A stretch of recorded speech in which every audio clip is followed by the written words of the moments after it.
Hacker কিভাবে একজন কিশোর ছেলে ধীরে ধীরে হ্যাকিং দুনিয়ার বড় বড় ক্রাইম করে ফেলে, এরকম একটা স্টোরি আমরা দেখতে চলেছি।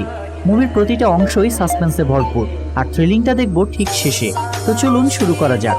সিনেমার শুরুতেই আমরা একটি পরিবারকে দেখতে পাই যারা ইউক্রেন থেকে কানাডাতে শিফট করছে, কারণ সেখানে তাদের আর্থিক অবস্থা খুব একটা ভালো ছিল না, এমনকি তাদের কোনো চাকরি বাকরিও ছিল না। সেই দম্পতির একটা সন্তান ছিল যার নাম হলো অ্যালেক্স, বয়স মাত্র 6 বছর। কানাডাতে শিফট হওয়ার কারণে সেখানে অ্যালেক্সের কোনো বন্ধু ছিল না, আর সেই কারণেই সে তার বাসায় কম্পিউটারে বেশিরভাগ সময় কাটাতো। মূলত কম্পিউটারে সে গেমস খেলতো। তবে অ্যালেক্সের বয়স যখন 13 হলো, তখন সে গেমসের পাশাপাশি অজানা মানুষদের সাথে চ্যাটিং করত এবং বিভিন্ন ধরনের ওয়েবসাইটগুলোতে গিয়ে ভিজিট করত। অ্যালেক্স সবসময় চাইতো সে বিল গেটস কিংবা স্টিভ জবসের মতো হবে, যারা কিনা গোটা পৃথিবীর ধারণাটাকেই বদলে দিয়েছে। এরপরে অ্যালেক্স একদিন জানতে পারে যে ইন্টারনেট দুনিয়ায় এমন কিছু ওয়েবসাইট আছে যেগুলোতে ক্লিক করার বিনিময়ে সে টাকা পাবে, আর সে তখন সেই ওয়েবসাইটগুলোতে ভিজিট করে তার জীবনের প্রথম উপার্জন $140 ইনকাম করে।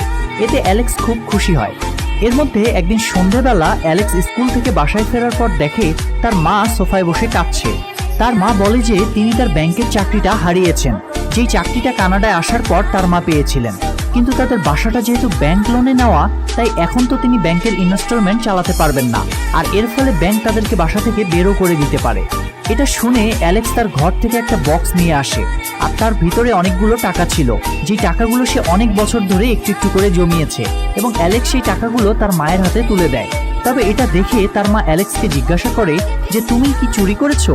এর উত্তরে অ্যালেক্স বলে যে না, আমি কোনো খারাপ কাজ করিনি, এই টাকাগুলো আমি আমার কলেজের ফিসের জন্য জমিয়েছিলাম।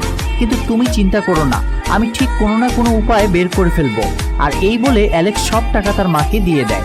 তবে অ্যালেক্স এরপর আপসেট হয়ে পড়ে, কারণ সে অনেক কষ্টে এত বছর ধরে টাকাগুলো জমিয়েছিল।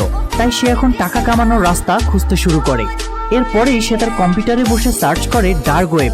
ডার্ক ওয়েব আসলে ইন্টারনেট দুনিয়ার সেই অন্ধকার গলি যেখানে সমস্ত ইলিগাল কাজ হয়, আর এখানে কেউ কাউকে কোনোদিনও খুঁজে বের করতে পারে না।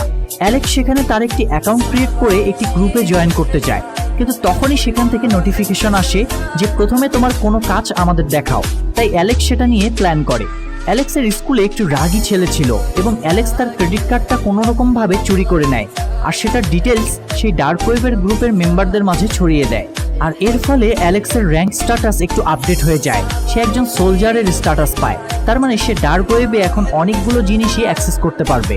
এরপরে অ্যালেক্স সেখানকার একজন হ্যাকারকে বলে যে আমি কিছু টাকা ইনকাম করতে চাই, আর তারপরে সেই হ্যাকার অ্যালেক্সকে 2টা ল্যাপটপ পাঠায় এবং বলে যে তুমি এই দুটোকে বিক্রি করে দাও, আর এখান থেকে যা প্রফিট আসবে তা আমরা দুজনে ভাগ করে নিব। ডিল অনুসারে অ্যালেক্স সেই ল্যাপটপ দুটো বিক্রি করে দেয়, আর প্রফিটের টাকাটা তারা দুজনে শেয়ার করে নেয়।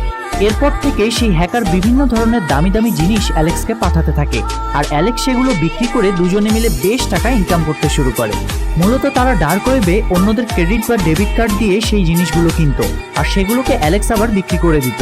কিন্তু অ্যালেক্স যেই শহরে বাস করে সেই শহরটা ভীষণ ছোট ছিল, আর অত দামি দামি জিনিস কেনার মতো সেখানকার লোকেদের অবস্থা ছিল না।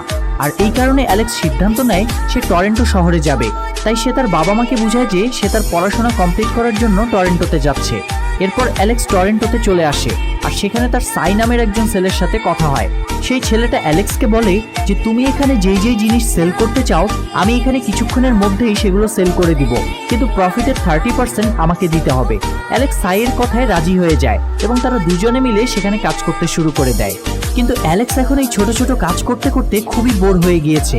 সে এখন বড় একটা